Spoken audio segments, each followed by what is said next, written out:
Hello बच्चों, आज मैं आपको पढ़ाने वाली हूँ lesson number 2 the making of the missile man. Who was the 11th president of our country. हमारे देश के 11वें राष्ट्रपति कौन थे। What had he been before taking office as president. और प्रेसिडेंट बनने से पहले, राष्ट्रपति बनने से पहले वो क्या थे। Why is he called the missile man, और उन्हें मिसाइल मैन क्यों कहा जाता है।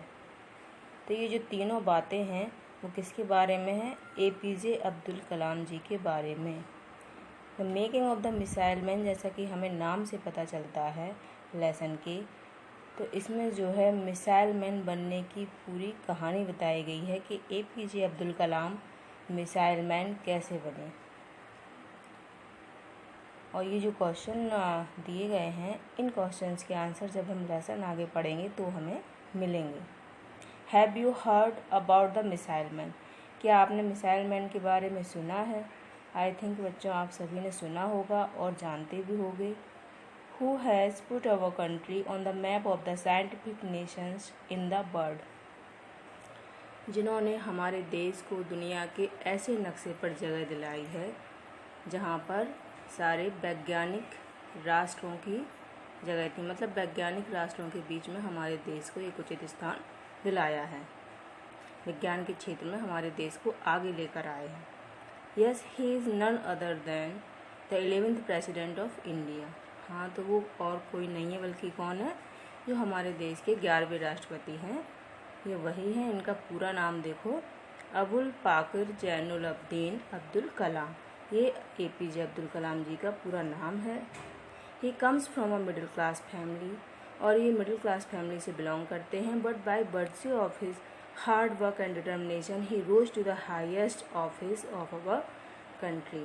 लेकिन इनमें जो विशेषताएं हैं कौन कौन सी, कठोर परिश्रम और दृढ़ निश्चय, ये इनकी विशेषताएं इन्हें हमारे देश के उच्च पदों तक लेकर गई। विशेषताओं के कारण ये हमारे देश में उच्च पद प्राप्त कर सके। His father was a poor man. उनके पिताजी जो थे वे गरीब व्यक्ति थे। From him Abdul Kalam learn to respect all religions. और अपने पिता से अब्दुल कलाम जी ने सारे धर्मों का, सभी धर्मों का सम्मान करना सीखा। He read not only the holy Quran but also the Gita. और उन्होंने केवल अपनी पवित्र ग्रंथ कुरान का ही अध्ययन नहीं किया बल्कि गीता का भी अध्ययन किया। His family made its living by ferrying pilgrims between Dhanushkodi and Rameswaram in Tamil Nadu. और इनका जो परिवार था वो अपना जीविकोपार्जन है, जीविका चलाता था। कैसे चलाता था, यात्रियों को पिलग्रिम्स मीन्स होता है बच्चों तीर्थयात्री, जो किसी तीर्थ स्थान पर जाते हैं वो तीर्थयात्री होते हैं। तो तीर्थयात्रियों को नाव में सवार करके उनके मंजिल तक पहुंचाना, और उससे जो रेंट मिलता था, जो किराया मिलता था, उससे इनकी जीविका चलती थी, मतलब इनका घर चलता था, इनका खर्चा चलता था। और ये नाव ये कहाँ पर चलाते थे, तमिलनाडु में धनुषकोडी एंड रामेश्वरम, धनुषकोडी और रामेश्वरम के बीच में। But a devastating cyclone destroyed their boat. लेकिन एक ऐसा साइक्लोन आया, एक ऐसा चक्रवात तूफान आया, डिवास्टेटिंग मतलब भयावह, नष्ट करने वाला, तबाही लाने वाला, डिस्ट्रॉयड देयर बोट, और उस तूफान ने इनकी नाव डिस्ट्रॉय कर दी, नष्ट कर दी। As a result the family lost its only source of livelihood. और परिणाम स्वरूप क्या हुआ कि जो इनके जीवन, मतलब इनके लिवलीहुड, जीविकोपार्जन का जो एकमात्र सहारा था वो भी नहीं रहा, वो भी खो गया। Abdul Kalam had to face a lot of difficulties in pursuing his studies. Abdul Kalam ji को अपने अध्ययन को, अपने स्टडीज़ को आगे ले जाने में बहुत ज़्यादा कठिनाई आई। इन्हें अपनी आगे पढ़ाई करने में बहुत ज़्यादा कठिनाई आई। In order to help the family through the crisis. और विपत्ति काल के समय अपने परिवार को सहारा देने के लिए कलाम कलेक्टेड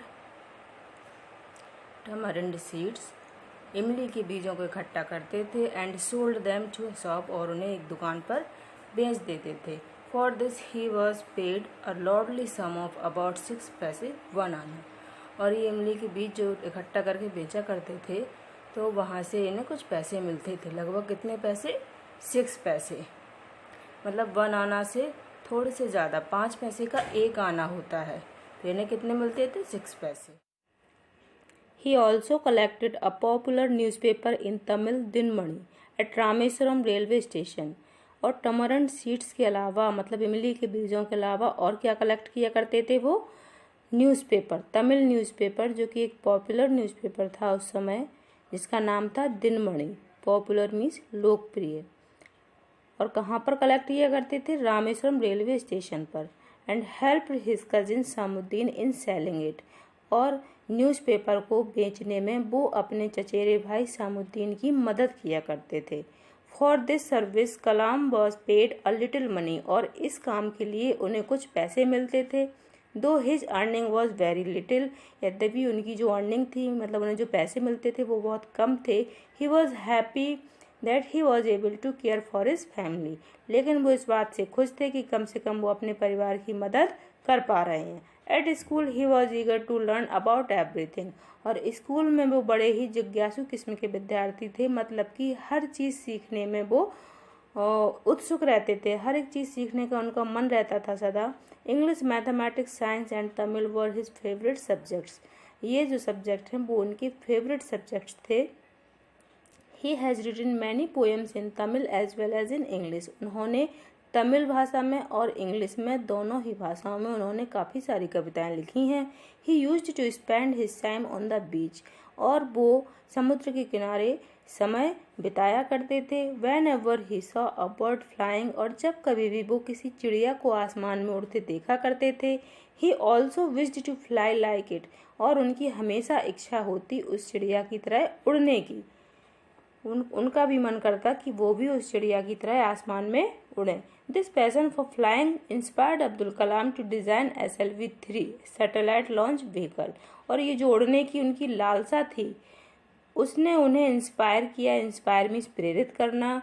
किस चीज़ के लिए प्रेरित किया? To design SLV-3। SLV-3 को डिज़ाइन करने के लिए, उसका निर्माण करने के लिए उनकी उड़ने की लालसा ने उन्हें प्रेरित किया। SLV-3 का फुल फॉर्म है सैटेलाइट लॉन्च व्हीकल। ये जो है वो भारत का पहला उपग्रह प्रक्षेपण यान है, जिसका निर्माण APJ अब्दुल कलाम जी की अध्यक्षता में